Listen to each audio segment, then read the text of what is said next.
March 11 புதன்கிழமை. தேவ அன்பு. நமக்கு அருளப்பட்ட பரிசுத்த ஆவியினாலே தேவ அன்பு நம்முடைய இருதயங்களில் ஊற்றப்பட்டிருக்கிறபடியால் அந்த நம்பிக்கை நம்மை வெட்கப்படுத்தாது. ரோமர் 5:5. தேவனுடைய மிகச்சிறந்த குணாதிசயம் அன்பாகும். தேவன் அன்பாகவே இருக்கிறார். 1 யோவான் 4:8. அந்த அன்பு தியாகமான அன்பு, செயலாற்றும் அன்பு, மனம் வந்து கொடுக்கிற அன்பு. அந்த அன்பில்தான் பிதா தம்முடைய ஒரே குமாரனை நமக்காக தந்தருளினார். அந்த அன்பில்தான் குமாரன் நமக்காக தன்னுடைய இரத்தத்தையும் ஜீவனையுமே கொடுத்தார். தெய்வீக அன்பை கிரேக்க மொழி அகாப்பே அன்பு என்று குறிப்பிடுகிறது.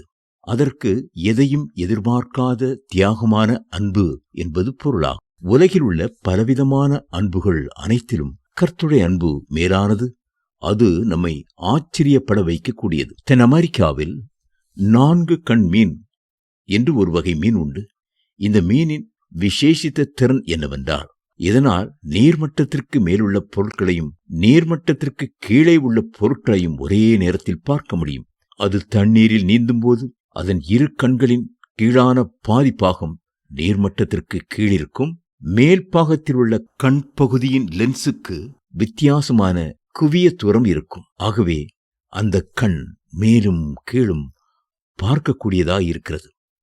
அதுபோல உங்களுடைய அன்பும் முதலாவது மேல் நோக்கி பரலோகத்தில் உள்ள தேவனிடத்தில் இருக்க வேண்டும்.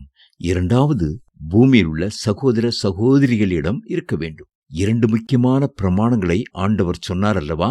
உன் தேவனாகிய கர்த்தரிடத்தில் உன் முழு இருதயத்தோடும், உன் முழு ஆத்துமாவோடும், உன் முழு பலத்தோடும், உன் முழு சிந்தையோடும் அன்பு கூர்வாயாக என்றும், உன்னை நேசிப்பது போல பிறனையும் நேசிப்பாயாக என்றும் அவர் சொல்லியிருக்கிறார். கிறிஸ்தவ மார்க்கத்தின் சிறப்பே அன்பில்தான் இருக்கிறது. நீங்கள் பாராட்டும் அன்பை கண்டு புறஜாதியார் கர்த்தரண்டை வருவார்கள்.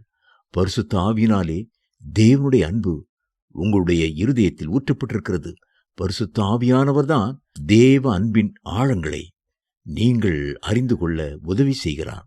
தேவையற்ற, அன்பற்ற, கடினமான வார்த்தைகளினால் பரிசுத்த ஆவியானவர் துக்கப்படுகிறார் என்பதை எண்ணி பார்த்திருக்கிறீர்களா? சிலர் மற்றவர்களை எடுத்தறிந்து பேசுவார்கள். ஜாதி வித்தியாசம் பார்த்து ஏளனமாய் பேசுவார்கள். ஏழைகளை தள்ளி வைத்து பேசுவார்கள். அப்பொழுதெல்லாம் தேவனுடைய உள்ளம் புண்படுகிறது. வேதம் சொல்கிறது, சகலவிதமான கசப்பும் கோபமும் மூர்க்கமும் கூக்குரலும் தூஷணமும் மற்ற எந்த துர்குணமும் உங்களை விட்டு நீங்க கடவுது. எபேசியர் 4:31. தேவ பிள்ளைகளே, ஒருவருக்கொருவர் தயவாயும் மனவுருக்கமாயும் இருந்து கிறிஸ்துவுக்குள் தேவன் உங்களுக்கு மன்னித்தது போல நீங்களும் ஒருவருக்கொருவர் மன்னியுங்கள். எபேசியர் 4:32. தேவ அன்பினால் நிரப்பப்படுங்கள். நாம் தேவனுடைய பிள்ளைகள் என்று அழைக்கப்படுவதனாலே பிதாவானவர் நமக்கு பாராட்டின அன்பு எவ்வளவு பெரிதென்று பாருங்கள். 1 யோவான் 3:1.